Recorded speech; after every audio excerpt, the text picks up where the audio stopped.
The sky was the kind of blue that made you forget life could turn cruel in an instant. Until it did. I was brushing down Daisy, my chestnut mare, her coat warm under my palms, when the first tendrils of smoke curled into the air like ghostly fingers. At first I thought it was a neighbor burning leaves, but then the wind shifted, and the smell hit me, thick, acrid, laced with the sickening sweetness of burning hay. My legs moved before my brain caught up, boots pounding against the dry earth as I sprinted toward the barn, the one my grandfather had built with his own hands. By the time I reached it, the flames were already licking the roof, hungry and relentless, devouring decades of memories in seconds. The heat seared my skin as I wrenched the stall doors open, screaming for the horses, Daisy, Storm, Biscuit, their panicked whinnies slicing through the roar of the fire. I barely got them out before the rafters collapsed in a shower of sparks, the barn reduced to a skeleton of blackened beams. And then I saw it, the shiny metal sign planted in the dirt, untouched by the flames. HOA violation notice, unpermitted structure, removal authorized. My blood turned to ice. They'd done this. The Homeowners Association, the same people who'd fined me for my unsightly wildflower garden, had burned my barn to the ground without so much as a warning. I stood there, covered in soot, my horses trembling beside me, and made a promise to myself. If they wanted a war, they'd get one. And I knew exactly where to start. The HOA president's pristine, crystal-clear swimming pool. The smoke hadn't even cleared when the HOA's lawyers arrived, not to apologize, but to hand me a bill. Demolition fees, the paper said, as if they'd done me a favor by turning my grandfather's barn into a pile of ash. Their reasoning? An unsafe structure violation buried in some bylaw from 1987 that no one had ever enforced. But here's the kicker. They didn't even bother with a final inspection. No warning, no chance to fix it. Just a crew in HOA-branded windbreakers showing up at dawn with a can of gasoline and a court order. I'd seen petty before, like when they fined me $200 for leaving a wheelbarrow out overnight. But this was calculated cruelty. The HOA president, Richard Caldwell, stood on the edge of my property line in his pressed khakis, arms crossed, watching the flames like it was a damn bonfire party. His smirk said it all. Try and stop us. And that's when I realized this wasn't about rules. It was about power. They wanted to break me, to make an example out of the reckless horse girl who dared to paint her fence turquoise without their permission. But they forgot one thing. You don't back a rancher into a corner unless you're ready to get kicked. Daisy nuzzled my shoulder, her nostrils still flaring from the smoke, and I made her a promise too. We're not just going to rebuild. We're going to make them regret the day they ever heard your name.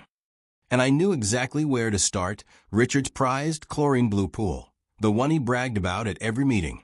The same pool his wife had called an investment when they voted to raise everyone's fees to pay for their private security guard. Oh, this was going to be fun.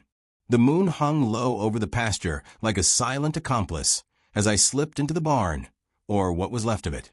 The charred beams groaned in the wind, a ghostly reminder of what the HOA had taken. But tonight wasn't about mourning, it was about war.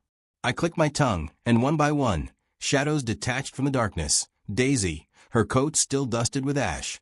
Storm with her ears pricked forward like daggers, and Biscuit, the pint-sized troublemaker, already lipping at my pocket for treats. They knew. Animals always do. I crouched in the dirt, running my hands over their legs, checking for burns the vets might have missed. You girls up for a little chaos? Storm blew hot air down my neck, her version of a battle cry. I'd spent all day researching, not just HOA bylaws, but Richard Caldwell. His social media was a goldmine. Pool parties every Saturday. Hashtag blessed captions under photos of his marble patio. The man had even posted drone footage of his property. Amateur. My fingers traced the screen, zooming in on the pool's gate latch, flimsy, unlocked. Perfect. But this wasn't just about revenge. It was about sending a message.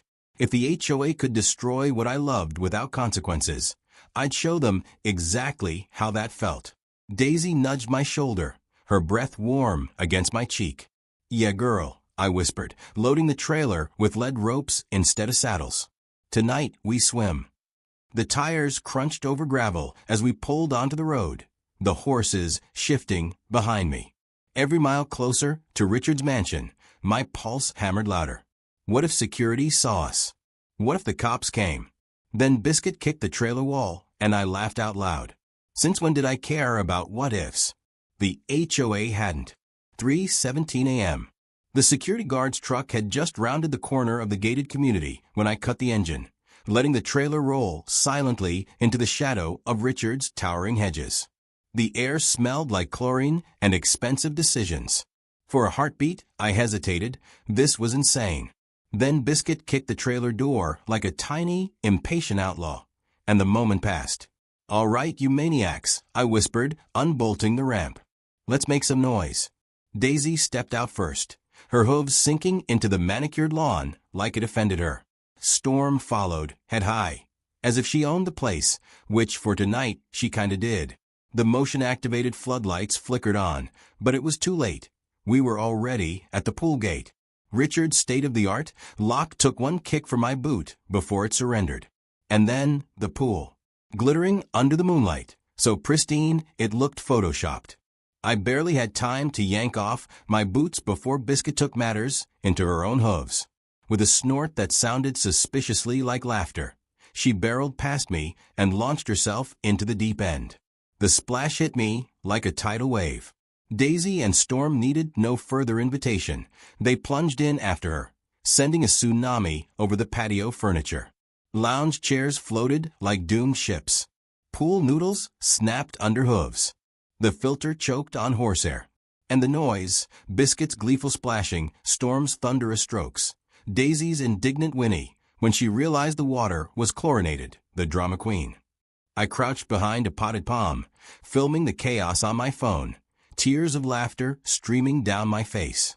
This wasn't revenge. This was art. Then the back door flew open. Richard stood there, barefoot in pajamas, mouth agape at the scene. 3 horses treating his designer pool like a frat party.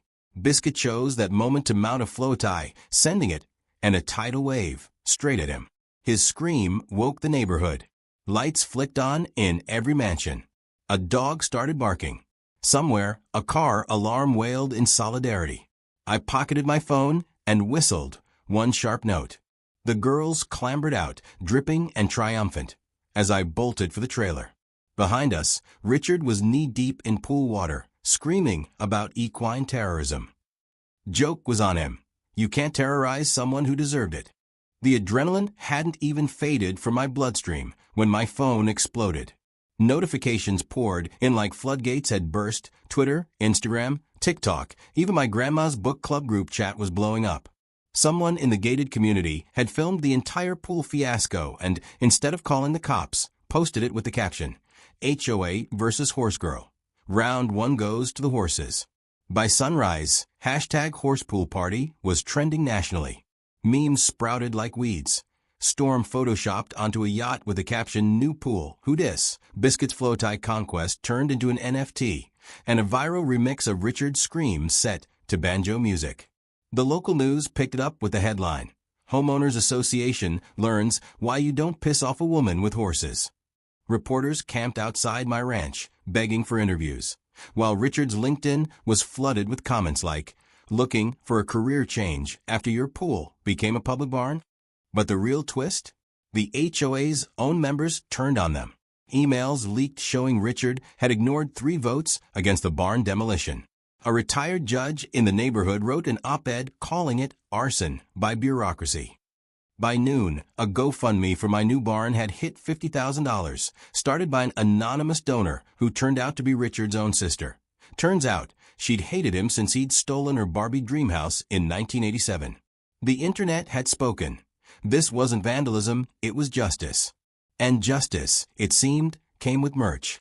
By day 2, Etsy shops were selling I Survived the Equine Uprising t-shirts, and a wildlife sanctuary DM'd me asking if Biscuit would star in their anti-captivity campaign. Richard, meanwhile, had gone radio silent, until his wife posted a since-deleted Instagram story of their drained pool with the caption, Marriage is weathering life storms, and apparently it's horses. The HOA emergency meeting that night ended in a shouting match, with half the board resigning and the other half begging me to find solution. I sent them a single photo in response. Daisy, Storm, and Biscuit, still damp and smug, standing in front of the trailer with the caption, "We'll settle for a public apology and a lifetime pool pass." The HOA's lawsuit arrived in a fancy embossed envelope that smelled like desperation and expensive cologne. They wanted me to pay for willful destruction of property, emotional distress, and trauma-induced loss of pool privileges. Trauma-induced loss of pool privileges? I almost framed it. But here's the thing about rich people. They assume the law is their personal bodyguard. They didn't count on Judge Martinez, a no-nonsense woman with a rodeo championship belt buckle under her robes, and a well-known hatred for HOAs after one fined her for flying a Texas flag, without aesthetic approval. The courtroom was packed, reporters, TikTokers, even a guy selling Free the Horses popcorn, when Richard took a stand, his voice shaking as he described the equine home invasion. His lawyer flashed photos of hoof dents in his pool tiles like they were crime scene evidence. Then it was my turn. I didn't even need notes. "Your Honor," I said, sliding a USB across the table. "This is security footage from the day the HOA burned my barn. Notice how they didn't even check for animals inside." The video played, flames, the HOA crew high-fiving, Daisy nearly trampling a guy as she fled. The gallery gasped. Judge Martinez's eyebrow climbed so high it nearly merged with her hairline. Then came the piece de resistance. My neighbor, a retired fire marshal, testified that the demolition violated county safety codes. "You don't torch a structure within 500 feet of livestock," he growled. "That's not bureaucracy. That's animal cruelty." Richard's face turned the color of undercooked salmon. When his lawyer tried to argue the horses could have drowned, Judge Martinez snorted so loud the bailiff jumped. "Counselor," she drawled, "are you seriously telling me 3 horses, who, I remind you, were victims of your client's actions, voluntarily went for a midnight swim because they what? Wanted margaritas?" The courtroom erupted. Even the stenographer was laughing. By the time my lawyer pointed out there was no ordinance against animals in pools, just a vague rule about unruly gatherings, the case was over. The judgment? Dismissed with prejudice, and a court order for the HOA to rebuild my barn exactly as it was, down to the turquoise fence. As we left, Judge Martinez winked at Biscuit and muttered, "Y'all ever need a character witness, call me." The moment the judge's gavel slammed down, my girls weren't just horses, they were icons. The courthouse steps looked like a red carpet premiere. Cameras flashing, reporters shouting questions, and Biscuit prancing like she was born for the spotlight. By that evening, Storm had a verified Instagram account at Storm the Pool Crasher, with 500,000 followers. A Hollywood agent slid into my DMs, pitching a reality show, Real Housewives of the Stable. Late-night hosts joked about sending Richard into the wilderness to live with Mustangs as karmic rehabilitation. But the real shock? The endorsement deals. Daisy became the face of an equine swimwear line. Yes, that's a thing. Storm got a sponsorship from a pool cleaning company. Their tagline, "If our filters can handle horsehair, your kids' pool toys are no problem." And Biscuit? That little troublemaker landed a cameo in a celebrity music video, stealing the scene by dunking a stuntman into a trough. The HOA's PR team scrambled to do damage control, but it was too late. Richard's attempt at an apology press conference backfired when a drone, piloted by a very giggly teen from 3 streets over, dropped inflatable horses into his newly refilled pool mid-speech. The clip went viral before he'd even finished stammering. Meanwhile, my mailbox overflowed with fan letters. A 78-year-old woman from Florida sent a crocheted blanket featuring Storm's face with a note. "My HOA won't let me have a dog. You're my hero." A group of kindergartners mailed crayon drawings titled Horses vs. the Bad Pool Man. Even the local mayor showed up at the ranch for a photo op, awkwardly patting Daisy while muttering, "Just smile and pretend you know which end is which." But the pinnacle? When an animal rights nonprofit launched a campaign using Biscuit's story to fight for livestock protections. Their billboard, a zoomed-in shot of her triumphant floatie ride with the text HOAs, "Stop horsing around with laws," went up in Times Square. Richard reportedly paid $10,000 to have it taken down. It stayed for 6 months. Just when I thought the war was over, the HOA launched their counterattack, a special emergency amendment to the neighborhood bylaws titled Regulation of Livestock-Related Retaliation. It was 17 pages of legal jargon that basically boiled down to no horses, no fun, and definitely no pool parties. They even tried to ban images of livestock on front doors after I painted a mural of Biscuit flipping the bird on my garage. But here's what they didn't account for: the rebellion they'd sparked. The morning the new rules were announced, Mrs. Kowalski from lot number 42 showed up to the HOA office with her 2 pot-bellied pigs in a baby stroller. "You said no horses," she deadpanned. "These are emotional support pigs." By noon, the community Facebook group was flooded with photos of residents accidentally herding goats onto common lawns, dyeing their poodles like zebras, and, in the case of one particularly petty retiree, renting a camel for religious purposes. The local news dubbed it the Great HOA Zoo Uprising. Richard, now a walking meme, doubled down. He hired a private security firm to patrol for unauthorized fauna. It backfired instantly. The guards, all ex-military, took one look at Storm's soulful eyes and started sneaking her apples. One even quit to become our ranch's equine security consultant, telling the press, "I signed up to stop criminals, not vibe check a pony." Then came the lawsuits, not against me, but against the HOA. A family sued for emotional damages after being fined for their cat's excessive meowing. A teen punk band released a diss track called HOA Hell on Arrival that sampled Richard's pool scream. The final nail in the coffin? When a viral influencer staged a Free the Horses protest outside the HOA gates, complete with an inflatable pool and 200 people in horse masks doing synchronized swim routines. The police showed up not to arrest anyone, but to take selfies with Biscuit. By the emergency board meeting that Friday, Richard was alone. Even his vice president had defected, leaving a resignation letter that simply read, "I'd rather be waterboarded by a Shetland pony than deal with this again." The motion to repeal all animal-related bylaws passed unanimously.